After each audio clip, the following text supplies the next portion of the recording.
Olá, eu sou o Brian e essa é a aula de número 13 da Oficina de Desenho de Observação das Oficinas Culturais 2020 da Secretaria Municipal de Cultura de Franco da Rocha. Assim como foi em uns outros vídeos, enquanto eu falo eu vou deixar rolando um vídeo acelerado aqui de um desenho. Ele tem a ver assim com com essa aula agora. Para essa semana eu queria sugerir uma atividade sobre luz. Nos vídeos anteriores a gente já falou um pouco sobre isso, já que é a luz que cria os valores tonais, lá o assunto do vídeo da 10ª semana. Mas dessa vez acho legal prestar mais atenção em como ela se comporta dependendo da situação e como isso muda o jeito que a gente vê a coisa que está sobre aquela luz. Quando passei aqueles exemplos no 10º vídeo, eu usei uma situação bem simples, né? Era uma fonte de luz só, vindo de não muito longe, mas tem muitas outras possibilidades, né? Algumas coisas para se notar são a quantidade de fontes de luz, né? Que é o que gera luz, né? Por exemplo, sei lá, uma lâmpada, ou o sol mesmo, ou uma vela. A força dessas fontes de luz, de onde cada uma está vindo, incluindo assim, também a distância dela para o objeto, os possíveis reflexos que os objetos e as superfícies podem gerar. E se for um desenho colorido, também a cor da luz, né? Ainda não vamos falar aqui de cores, isso fica mais para o futuro, mas é legal perceber que a luz não cria só os valores tonais, mas também as cores em si, né? Prestar atenção em como a luz se comporta não é bom só para que a gente consiga copiar esses efeitos no desenho, mas é interessante também porque, dependendo da luz, a pessoa, o objeto pode parecer totalmente diferente e isso muda como a gente percebe aquilo, né? Um exemplo bem bobo, mas que ilustra bem isso, é quando está totalmente escuro e alguém coloca uma lanterna embaixo do rosto, assim, para assustar ou contar uma história de terror. A iluminação fraca vindo de baixo cria um visual assim, meio sobrenatural. Assim. Seria assim também com uma exatamente de cima para baixo, com uma luz exatamente de cima para baixo. Elas não são uma coisa natural assim de a gente ver no dia a dia, né? E gera essa sensação de alguma coisa estranha, de alguma coisa esquisita. Mas claro que há coisas muito mais sutis. Em geral, fotos de estúdio, com isso eu tô pensando em tipo capa de revista, anúncio de moda, e também coisas como tipo algumas fotos de Instagram de famosos. Eles têm uma iluminação vinda assim dos dois lados, fazendo com que a pessoa fique toda bem visível e não tenha sombras fortes na imagem. Né? Peguei uma imagem de um anúncio de roupa assim só para ilustrar. Enquanto que uma luz vinda de um lado só, que se vê bastante assim, uns retratos mais artísticos, assim, onde se quer focar na personalidade da pessoa e dar um ar mais sério assim para a imagem. Para ilustrar, peguei essa imagem de um torneio de xadrez. Ela mostra bem os volumes do rosto e por isso no desenho ajuda a passar a sensação assim, de alguma coisa tridimensional. Ainda mais quando se tem um ponto de luz, um pouco de luz refletida no outro lado para mostrar o contorno assim, desse lado que está em sombra. Em um desenho de imaginação, você planejaria como você quer a luz de acordo com a sensação que você quer passar.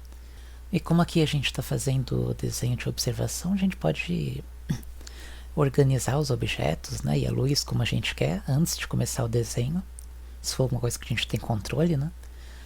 Ou pensar nisso na hora de escolher o que a gente vai desenhar, né?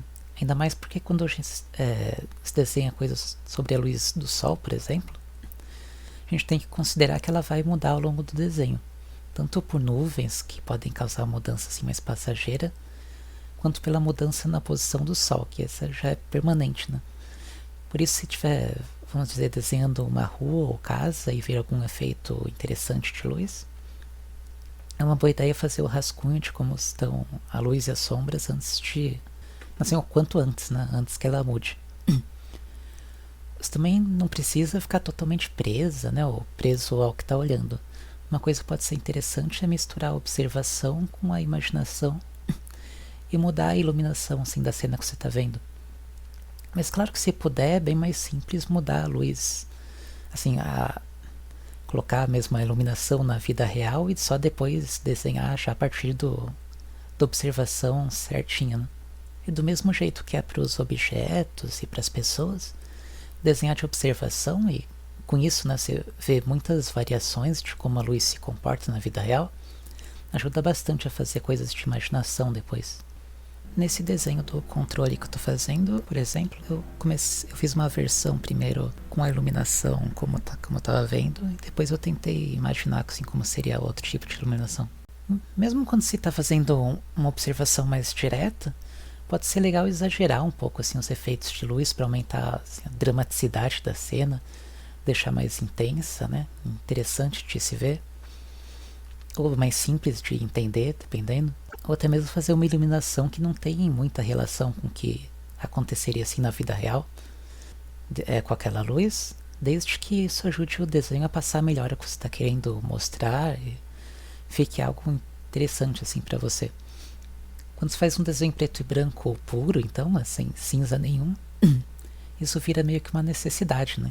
Aqui tem um exemplo de um quadrinho, de uma história em quadrinhos do Mozart Couto, que é um artista brasileiro, assim, que é incrível, especialmente no preto e branco.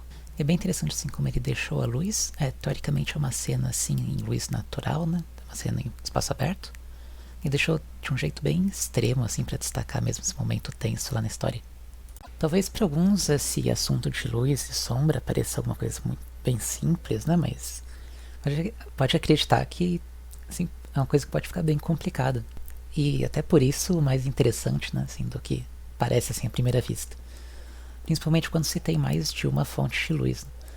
Tem vários detalhezinhos legais assim para se notar, como por exemplo como as sombras projetadas, né? Aquelas que aparecem quando a luz bate em algum obstáculo, assim, é bloqueada. Ficam mais borradas, assim, em ambientes bem iluminados, quando a superfície, assim, onde elas estão sendo projetadas, né? Tá longe, assim, de onde a luz bateu e foi bloqueada. Né? Isso acontece também quando a fonte de luz tem uma área grande, assim. E também é interessante como a luz parece se somar, assim, quando duas fontes de luz se cruzam. Né? Outra coisa bacana de se ver, mas acho que a maioria aqui já percebeu, né? É como não são só espelhos e metais que criam um reflexo. Né? Então, falando tecnicamente, todo material reflete um pouco de luz, né? Já que é exatamente isso que faz com que a gente veja eles. Muitas vezes essa luz refletida já é o suficiente para iluminar um pouquinho alguma coisa que esteja por perto. Essa contraluz é bem legal de se observar e nos desenhos é uma coisa interessante de se exagerar até um pouco, porque ela ajuda assim, a definir melhor os contornos. Né? Tentei fazer um exemplo simples aqui. Na primeira imagem tem uma tela branca de pintura fazendo um pouco de reflexo assim na parte do rosto que está do lado assim contrário à luz, né? Isso já ajuda a ver melhor os contornos comparando com a segunda imagem, onde eu tirei essa tela e aquele lado fica completamente no escuro. Sobre luz, tem dois vídeos que acho que seria assim, super legal de vocês verem. O primeiro é o vídeo da música Sparkles and Wine, faíscas e vinho, assim, traduzindo. É de uma banda francesa chamada Au Pale, que ilustra bem como assim como um rosto pode parecer muito diferente, só mudando um pouco a direção da luz, assim, a cor. Cada uma dessas mudanças dá uma sensação bem diferente, assim, bem legal de ver. O link pro vídeo dessa música tá na descrição aí embaixo do vídeo. E outra coisa, na verdade não é um vídeo, é a obra Descent into Limbo, Descida ao Limbo, assim, do artista britânico Anish Kapoor. Aí deem uma olhada na imagem. Vocês conseguem identificar se é uma pintura de um círculo no chão, num chão reto, ou se é um buraco? E se é um buraco, ou quão fundo vocês acham que é? Assim, vejam bem e tentem identificar antes de continuar. Pode pausar um pouco o vídeo.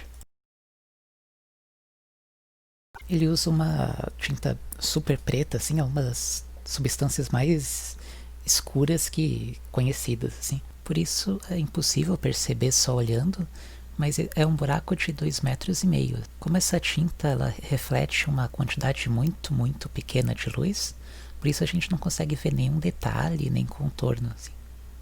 Nessa outra imagem dá pra ter uma ideia de que realmente é uma coisa funda. Inclusive aconteceu uma coisa curiosa assim um tempo atrás, que um homem caiu dentro desse trabalho aí do Kapoor.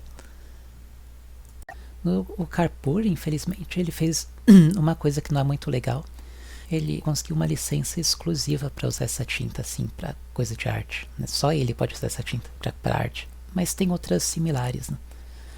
Isso não ajuda muito a gente aqui na prática, Mas é excelente assim para mostrar como é a luz refletida dos objetos que faz com que nós consigamos ver eles. Né?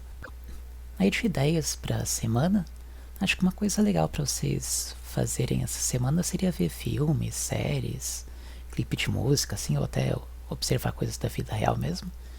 E procurarem, assim, usos interessantes assim da luz, efeitos interessantes.